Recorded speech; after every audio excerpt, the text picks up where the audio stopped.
اعوذ باللہ من الشیطان الرجیم بسم اللہ الرحمن الرحیم رب اشرح لی صدری ویسر لی امری واحلل عقدۃ من لسانی یفقہوا قولی۔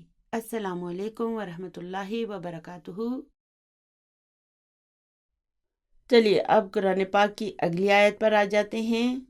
وجعلنا، اور ہم نے بنایا، بعدکم، تم میں سے بعض کو، لبعدن، بعض کے لیے، فتنتاً، آزمائش، اتصبرون، کیا تم صبر کرتے ہو، وکان ربک بصیرا، اور تمہارا رب سب دیکھتا ہے۔ تو اللہ تعالیٰ کا کیا طریقہ ہے؟ اللہ تعالیٰ کا یہ طریقہ ہے کہ اللہ تعالیٰ انسانوں کو ہی انسانوں کے لیے آزمائش بنا دیتا ہے۔ اب آپ اپنے ارد گرد دیکھیں، کہیں پر شوہر کے لیے بیوی آزمائش بنی ہوئی ہے، اور کہیں پر بیوی کے لیے شوہر، کسی کے لیے ساس آزمائش بنی ہوئی ہے تو کسی کے لیے بہو، کسی کے لیے اس کے بھائی بہن آزمائش بنے ہوئے ہیں تو کسی کے لیے اس کے کولیگ۔ ٹھیک ہے، یوں لگتا ہے کہ ہر انسان دوسرے انسان کو اذیت دینے میں لگا ہوا ہے، پریشان کرنے میں لگا ہوا ہے، لیکن دراصل یہ سب کیا ہے؟ یہ سب اللہ تعالیٰ کی پلاننگ ہے۔ اللہ تعالیٰ انسانوں کو انسانوں کے ذریعے ہی آزماتا ہے۔ ایک کامیاب ہو جاتا ہے اور ایک ناکام ہو جاتا ہے۔ جو انسان کسی پر ظلم کرتا ہے وہ کیا ہوتا ہے؟ وہ ناکام ہو جاتا ہے، اللہ کے اس ٹیسٹ میں فیل ہو جاتا ہے۔ اور جس پر ظلم کیا جاتا ہے اور وہ صبر کرتا ہے، حکمت اور دانشمندی سے حالات کا مقابلہ کرتا ہے، وہ کیا ہو جاتا ہے؟ فائزون، جنتی۔ اسی طرح بڑے لیول پر دیکھیں کہ پھر امتیں بھی ایک دوسرے کے لیے آزمائش بنی ہوتی ہیں۔ بعض ملکوں میں کرسچنز مسلمانوں کے لیے آزمائش بن جاتے ہیں۔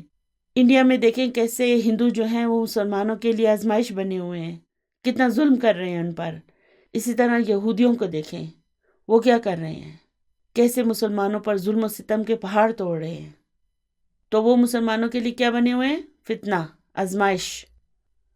اور بعض اوقات ایسا بھی ہوگا کہ ہمارے سامنے کوئی دوسرا انسان تکلیف یا مصیبت میں مبتلا ہوگا، تو یہ بھی ہمارے لیے ایک آزمائش ہوتی ہے کہ ہم اس کی مدد کرتے ہیں یا نہیں۔ اگر ہم کسی انسان کو اس کی تکلیف میں مدد کرنے کی استطاعت رکھتے ہیں اور پھر بھی مدد نہیں کرتے، تو پھر اس کا مطلب ہے کہ ہم ٹیسٹ میں فیل ہو گئے۔ اب دیکھیں نا، یہ جو غزہ میں ہو رہا ہے، یہ صرف غزہ والوں کا ٹیسٹ نہیں ہے، بلکہ پوری امت کا ٹیسٹ ہے، سب ملکوں کا ٹیسٹ ہے کہ کون سا ملک ان کی مدد کرتا ہے اور کون سا اپنے مفادات کے لیے آنکھیں بند کر لیتا ہے۔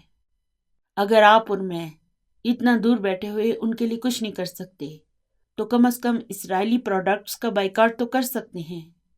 اگر ہم ان کی پروڈکٹس کا بائیکاٹ نہیں کریں گے تو ہم بھی پکڑے جائیں گے، ہم بھی گنہگار ہوں گے، الا یہ کہ بہت زیادہ کوئی مجبوری ہو یا اس کے بغیر کوئی اور الٹرنیٹ نہ ہو ہمارے پاس، یا اس کے بغیر گزارا نہ ہو۔ ان دو صورتوں کے علاوہ ہمیں ان کی بنائی ہوئی ہر چیز کا بائیکاٹ کرنا چاہیے۔ تو اس دنیا میں اللہ تعالیٰ جو ہم سب کی آزمائشیں لے رہا ہے، وہ جان و مال کی صورت میں بھی ہو سکتی ہیں، بیماری، غریبی یا لاچاری کی صورت میں بھی ہو سکتی ہیں، اور انسانوں کے رویوں کی صورت میں بھی ہو سکتی ہے۔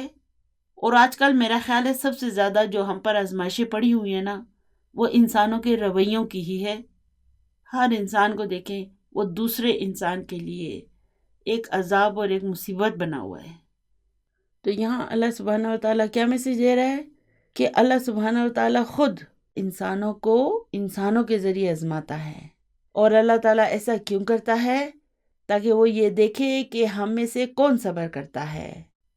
اور پھر اللہ سبحانہ و تعالیٰ کا یہ کہنا کہ وَكَانَ رَبُّكَ بَصِيرًا، اور تمہارا رب سب کچھ دیکھتا ہے۔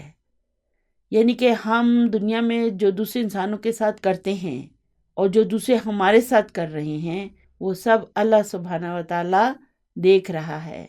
یعنی وہ ہر انسان کے عمل کو نوٹ کر رہا ہے، اور ہمارے ان اعمال کے مطابق ہی ہماری دنیا اور آخرت میں ہمیں ان کا بدلہ ملے گا۔ تو آج کے بعد ہم نے خود اپنا جائزہ لینا ہے کہ کہیں ہم کسی کے ساتھ ظلم و زیادتی تو نہیں کر رہے، اور اگر کوئی دوسرا ہمارے لیے آزمائش بنا ہوا ہے یا ہمارے ساتھ کسی قسم کی ظلم و زیادتی کر رہا ہے تو اس سے بدلہ لینے کی خاطر ہم کہیں حد سے تو نہیں بڑھ رہے۔ وما علینا الا البلاغ۔ السلام علیکم ورحمۃ اللہ وبرکاتہ۔